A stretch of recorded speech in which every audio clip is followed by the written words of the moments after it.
Allegedly, the last 2 points were agreed upon. Armenia agreed to the last 2 points of the peace agreement. How realistic is it that a peace agreement between Azerbaijan and Armenia will be signed? And here, I wanted to ask you about Pashinyan. Explain this turnaround to me. Allegedly gave instructions and issued an order for all state structures of Armenia, turned around and started contacting Russia with Russian authorities, Russian officials, and state structures. Why? Because allegedly, the warming of agreements, the warming of relations between the USA and the Kremlin encourages Armenia to take steps towards Russia. On Ukrainian channels and your channel as well. You remember, I also called Pashinyan's actions intriguing music, a political split between Russia and the West, and mentioned that it's quite likely that such political acrobatics, a political split, could lead to political trouble. In principle, we are observing this now. About Biden centricity of Armenian statehood throughout all the years of its independence, because Armenia have always been based for the United States of Armenia and in principle in Europe on this left liberal ideology. And therefore, in large part in France, they adhere to this ideology and they support the diaspora. They support precisely that political Macron line in France.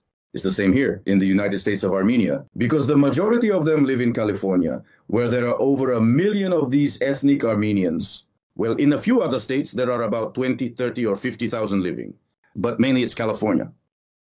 And all the leaders of the United States of Armenia who live there are from there, and some who later held key positions, well, such as Joe Biden himself, Antony Blinken, Nancy Pelosi, Adam Schiff, Bob Menendez, who received 11 years in prison for corruption.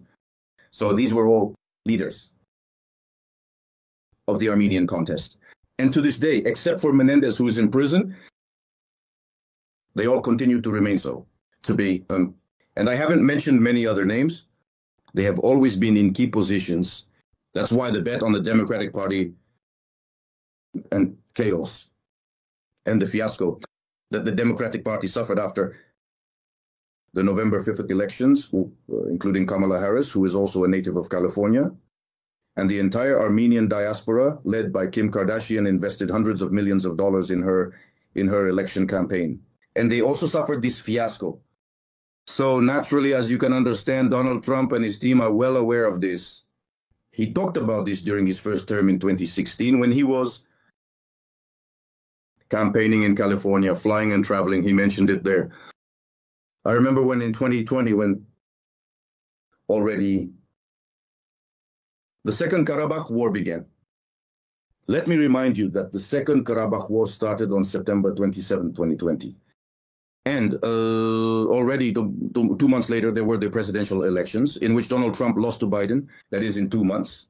Therefore, at his campaign rallies and Armenian voters, but ethnic citizens of Armenia, they approached him and he openly told them, who do you always support? Joe Biden? Well, let him deal with your problem, your historical homeland.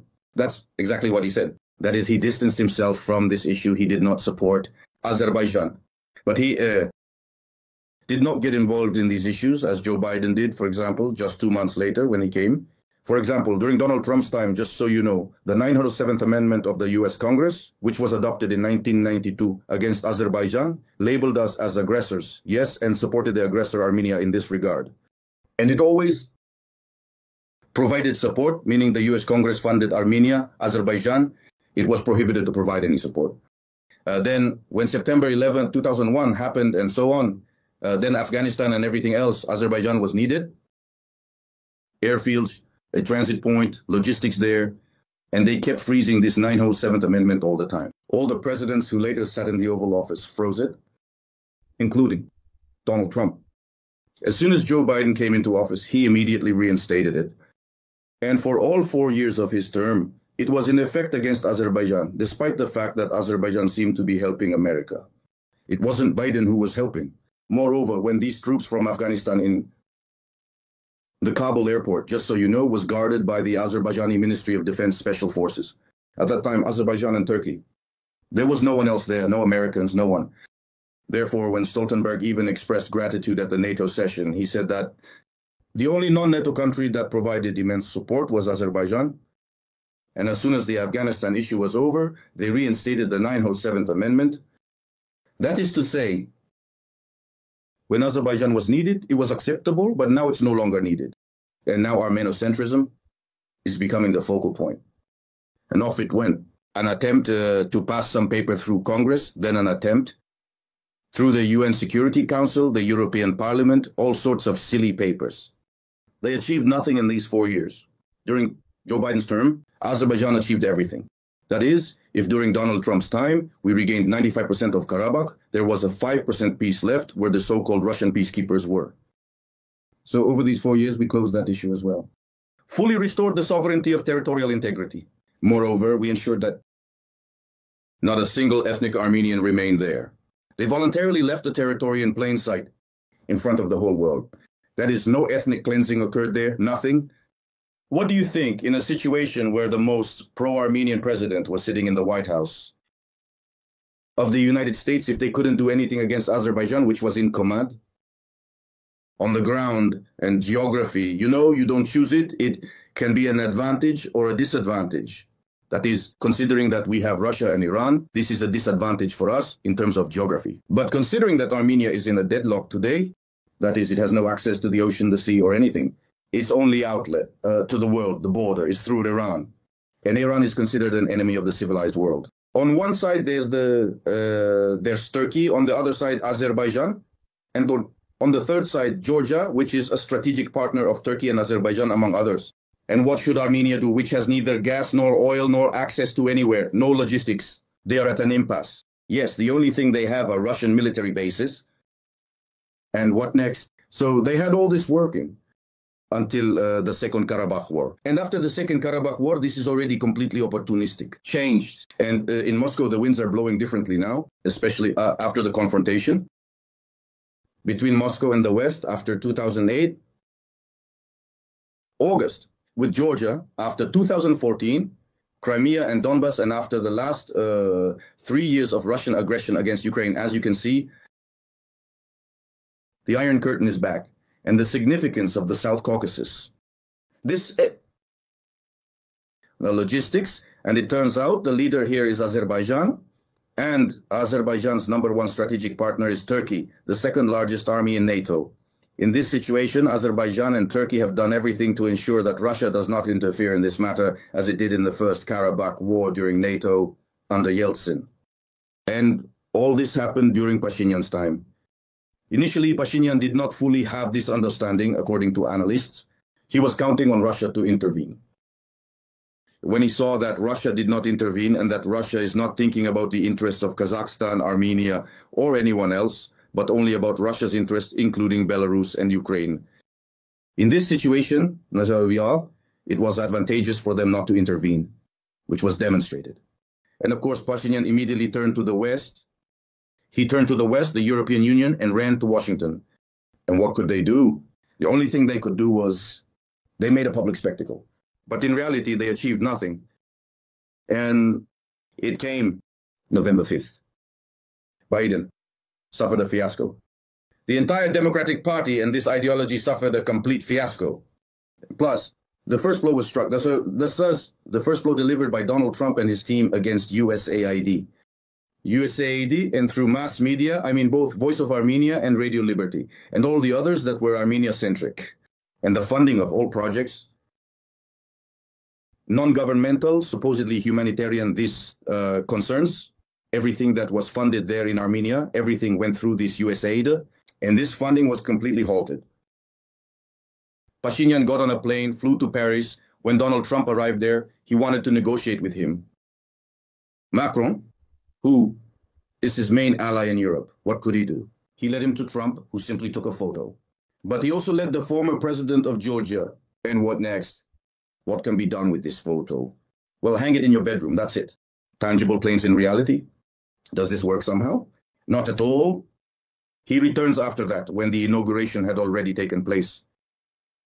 Donald Trump came to the White House. He, naturally, through his diaspora, through all his lobbyists, hoped that he would meet with Donald. He arrived in the United States from Armenia. He was here for a long time, a whole week. He was waiting for an audience. Donald Trump did not receive him. Pence met with him at one of the meetings, a large meeting where a huge number of political leaders were invited. It was the same for Pashinyan. A similar protocol photograph was also taken there. With Pence, again, in this situation, Pence, as you understand, is not an independent political figure. He does everything that Donald Trump does. If it had been deemed necessary to receive the Prime Minister of Armenia, he would have been received at the White House, as in principle all democratic leaders have always done. This did not happen here. What does this indicate? It indicates that the times of the Democratic Party and its attitude towards Armenia, its significance for the political establishment here in the USA have passed. He understood this and is returning to Armenia. Upon returning to Armenia, naturally, he meets with his people, explains the situation. Surely in America, they explained a lot to him clearly. And suddenly it turns out that, and this happens just at the moment, when Witkov was already in Moscow. And Witkov's plane is flying to Baku. And Pashinyan comes out and says that the Armenian side and then the Azerbaijani side announced simultaneously that the last 2 points have been agreed upon, which had not been agreed upon for a long time. And suddenly he quickly agreed to this. The last 2 points, I will explain to you what these points are. That is the withdrawal of all legal claims from international judicial bodies and the withdrawal from the border between Armenia and Azerbaijan. There are peacekeepers, the so-called EU mission observers who spend the whole day with binoculars spying on Azerbaijani territory. Azerbaijan clearly stated that this should not happen, so anywhere you want, but not on the border with Azerbaijan. Well, they didn't want to do this, but now they have agreed to it as well. But I want you to understand what these 17 points are. Because when this topic, the war ended in 2021, the president of Azerbaijan said, the war is over, we have won. Now Azerbaijan offers you 5 main principles. Let's build our peace agreement based on the 5 principles of our united organization. That is sovereignty, territorial integrity, unblocking all communications, restoration of diplomatic relations. These are the basic principles. To these 5, 17 more were added. This was the coordination, meaning these principles. For you to understand, the OC Minsk group for 26 years, Russia, France, and the USA were engaged in this coordination. For 26 years, they couldn't reach an agreement and a priori it was impossible, because Russia, France, and the United States had different interests. And we were like boys to them, to be beaten so that they could, so to speak, control the situation through a controlled conflict in this regard. And for better or worse, this suited everyone. These 3 countries were satisfied with it, including Armenia, because it occupied and was in charge there along with Russia. But Azerbaijan was the only one not satisfied with it. Well, the time came, and we changed all of that, this status quo. And now we are saying that the OC Minsk group should be dissolved, since it no longer exists, since the Karabach issue is no longer there, the war is over. Why do we need the OC Minsk group? Let's, the 2 of us, Armenia and Azerbaijan, directly, without the OC Minsk group, without intermediaries. Let's resolve, so to speak, our relations. And these 5 principles have reached 17. And all those that were added there, just so you know, all the carrot and stick, that is peace through strength, as Donald Trump talks about. Azerbaijan. Previously, Donald Trump applied this peace through strength over Armenia. And all these 17 points, they were enforced through strength, because the Azerbaijani army is stationed at the border, the conditional border. We don't have a border, a conditional border, and we occupy all the key points on this border. And Armenia, seeing that the United States doesn't fit in, France doesn't fit in, Europe doesn't fit in, Russia doesn't fit in. Where should they go? Where should they run? And so they ran a week before the inauguration. Blinken and Ararat Mirzoyan signed the U.S.-Armenia Strategic Partnership Agreement. I asked, where is this document? I called it toilet paper. Has anyone heard about this document today? No one has heard. Donald doesn't care about it because he nullified everything that Joe Biden did with Blinken and their administration, not only regarding Armenia, he nullified it all over the planet. He's starting from scratch with both domestic and foreign policy and economic relations with everyone in the world, including some Armenia, which he might not even find on the map. So as not to offend, maybe he won't find Azerbaijan or Georgia either in this regard. Yes, and he doesn't need to. He has a team for that. He has special representatives who are obliged to know this. And one of them, Steve Witkoff, who is a special representative for the Middle East, is his closest friend of 40 years. Donald Trump and Witkoff were in business together. One of his most trusted people, a billionaire, Tomo, flying on his own plane all over the planet. And so he arrived in Baku. Why did he come to Baku? Now I will decode it for you. I mentioned this recently. I can repeat it on your channel's broadcast. In my understanding, he came for the Nobel Peace Prize for Donald Trump. Because if Donald Trump is not in line for the Nobel Peace Prize on the Russian-Ukrainian front, as we see in the Middle East as well, it is not happening because they are shooting again there. Because the Middle Eastern conflict is very difficult to resolve. It hasn't been resolved for 70 years. The Russian-Ukrainian topic, again here, it's impossible to receive. Moreover, to whom will the world give the Nobel Peace Prize? Does that mean it should be given to Donald Trump, Zelensky, and Putin? Who would agree to that? No one would ever agree to that. So we understand this. But there is a ready conflict that has already been resolved. That is, the war between Armenia and Azerbaijan has ended. Sovereignty is territorially established, all within the framework of international law. As if Armenia also realized that there's a new sheriff in Washington. In Europe today, they are not concerned with Armenia at all. Russia today seems to be just as interested in ensuring that in Armenia, there were fewer representatives of the left liberal. And with Donald Trump, it seems they are starting to have some contacts. And if in this situation, Russia gets its piece of the pie in Armenia, why not? And Pashinyan, who made this somersault first towards the west 3 years ago, when after 4 years ago, when the Second Karabakh War happened. Today, as you can see, he is returning again. The return of the prodigal son, as they say. But I still don't know how much this will happen, how much it will be in the real plane, and what it will look like. But in any case, his political somersault, I understand. But if you ask me, this is the end of all this, and the peace treaty is about to be signed. I will tell you right away, no, Azerbaijan will not agree to sign a peace treaty. One can agree to sign these, how should I say, declarations, these 17 points, but this is not a final peace treaty. It is an agreement on the principles on which a final peace treaty can be built. Because the final peace treaty for the president of Azerbaijan. On that day, when it was announced and when Witkoff arrived in the evening, he publicly, just like that. The president of Azerbaijan never says anything. He appeared on the same day at an international forum. There was an international forum in Baku with the participation of $400 delegates from around the world. Former and current leaders, presidents, and prime ministers were there. He spoke there and openly said, the trust in Armenia, including the current leadership, is 0%. We do not trust them at all. If they agree to anything today, on any points, it is only under our pressure. Directly, the sword of Damocles is hanging over them. And they understand that today, no one in the world will support them, neither the West, nor Russia, nor Iran, among others. It is enough to look at the status quo that has developed today. Based on this, Azerbaijan insists that in addition to these 17 points, there are two main preconditions. They precede these 17 points, and Armenia has not fulfilled them to this day. The first and most crucial is the amendment of Armenia's constitution.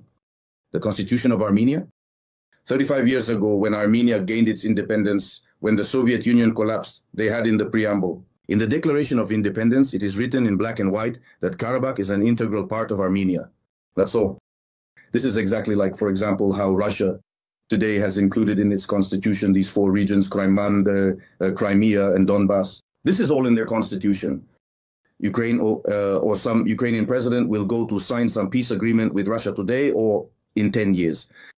I can never imagine that any Ukrainian president would agree to this. Similarly, Azerbaijan will never agree to this. We don't need a peace treaty with Pashinyan or some other Yan who will take his place. We need a treaty with the Armenian state, and a rock-solid treaty that will pass through international structures and the United Nations, among others. That is to say, change the constitution. By changing the constitution naturally, and the second point, this precondition, is the dissolution of the OC Minsk group, which still exists to this day. In order to dissolve it, Armenia, together with Azerbaijan, must jointly appeal to the OC. But they are not doing this either. This means they want to bide their time. Maybe tomorrow the geopolitical situation will somehow end to have some legal basis to nurture revanchist goals. some goals regarding Azerbaijan. That is, if they are weak today, then perhaps the situation will change and they will be able to continue claiming territory in Azerbaijan. That's why Azerbaijan is acting so firmly today. Just because you are loudly proclaiming that you are ready to sign today, it doesn't mean Azerbaijan will do it. And no matter who tries to pressure Azerbaijan, I repeat to you, for 4 years, Washington had the most pro-Armenian administration. It achieved nothing. If today a different administration comes, one that is not pro-Armenian, pragmatic, business-minded, who count money, they understand perfectly well that in the South Caucasus, the leader today is Azerbaijan. The entry is Azerbaijan. The exit is Georgia. That is through China to Europe. And where is Armenia on the map here? It's nowhere to be found. So, who will consider the interests of Armenia? Therefore, Azerbaijan tried, I think Whitaker came to Baku. It was explained to him clearly. And if Donald Trump wanted to win a Nobel Prize, please pressure many. In the United States, Armenia continues to pour fuel in the Armenian direction, pressure the Europeans, who also continues this matter, resolve the issues promptly, pressure Armenia in that regard, and then it won't need to be dragged out for 2 years. As Pashinyan said, in 2 years, they will change this constitution, and in 2 years, they are counting on some geopolitical situation to change. And why should we rush with this? And if Donald Trump wants to receive the Nobel Prize, well, then move in this direction and apply pressure. I think that's exactly why Witkov came regarding this topic. But, of course, there was the topic.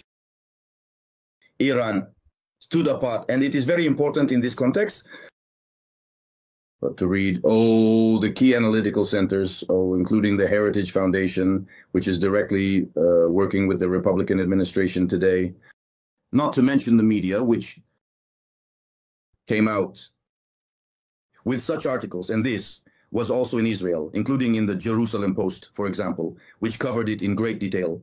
In the Knesset, in Israel, it was discussed, and representatives of Netanyahu's government also spoke on this topic about the need to create such a triangle, Azerbaijan, Israel, United States of Armenia, and to connect this triangle to the very Abrahamic agreement, which for Donald Trump is considered his main success in his previous term, and he wants to strengthen this direction.